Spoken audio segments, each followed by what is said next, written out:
The senator from the Berkshires, Mr. Downing. Thank you very much, Mr. President. And I want to first echo the comments of the senator from Suffolk and thank her for her leadership on this issue. Before I get into a few remarks, I want to read a list.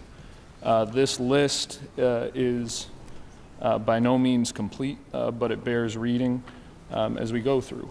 An inn, a tavern, a hotel, a shelter, a roadhouse, a motel, trailer camp, resort for transient or permanent guests, patrons seeking housing or lodging or food, drink, entertainment, health, recreation, or rest, a carrier, a conveyance, an elevator for the purposes of transportation of persons, whether operated on land, water, or in the air, public transit buses, ferries, subway trains, taxis, town cars, ride-hailing services, airports, airplanes, stations, terminals, facilities appurtenant thereto, a gas station, garage, retail store, or establishment, including those dispensing personal services, shopping malls, a restaurant, cafe, a bar, eating place, barber shop, beauty parlor, hair salon, public swimming pool, a boardwalk, public highway, an auditorium,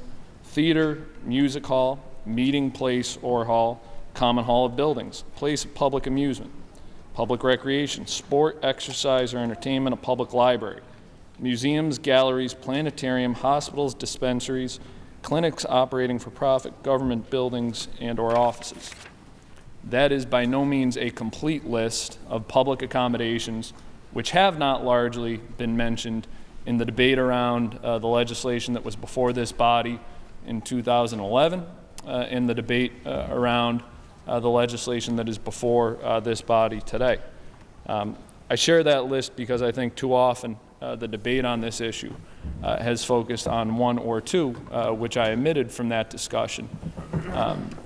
And it has obscured the issue that is before us today, and why the action of this legislature now, why the action of this Senate today is so important. Mr. President and my colleagues, the history of Massachusetts, although imperfect, is a history of welcoming. Whether it was being a welcoming place to persons, to our forefathers, who were seeking a place of religious tolerance, a place to freely worship, whether it was a home to new immigrants, be they from Ireland and England, Italy and beyond, or more recently Brazil, Colombia, and Central America, and countless other locations. A welcoming place when we established our nation-leading hate crimes legislation, or a welcoming place when our Supreme Judicial Court and our predecessors in the legislature ensured equal access to marriage under the law.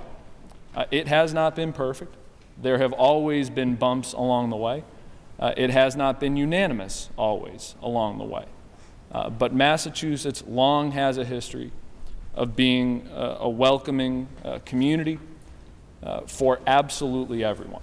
We have a chance with the legislation that is before us here today to once again clearly and loudly proclaim that everyone is welcome here in Massachusetts. That no matter what, if you are discriminated against or denied access to public accommodations simply because of who you are, that we will make sure that you have the protections needed to be able to participate fully in your community, in your Commonwealth of Massachusetts. I have any number of statistics that many of us could recite here before me. We could talk about how transgender individuals deal with discrimination and face discrimination in public accommodations at much higher rates than any other class of citizens.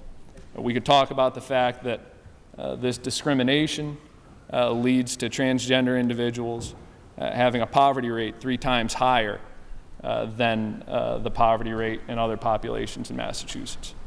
We could talk about all of the statistics that we want. We could talk about the legal precedent, as the lady before me did so ably. But when all is said and done, this is about who we are in Massachusetts. This is about who we are as a Commonwealth. This is about making sure that absolutely everyone in each of the 351 cities and towns that we represent, that we can look into each of their eyes and say that you will not be denied the ability to participate fully in your community because of who you are. The 33+ thousand transgender individuals who call Massachusetts home are not asking for anything special. Nothing special at all. They just simply want to be able to take advantage of the wonders that Massachusetts provides all of us and that all of us take for granted every single day. This bill that is before us today is what's right about Massachusetts. It is what's right about our community. And it gives us a chance to once again affirm Massachusetts as a place where we say that everyone is welcome, no matter who you are. And in so doing, we become a stronger Commonwealth, because we are all stronger when everyone can participate fully in this great state. So I look forward to the debate on this bill, Mr. President. I hope it receives resounding support from my colleagues. Thank you.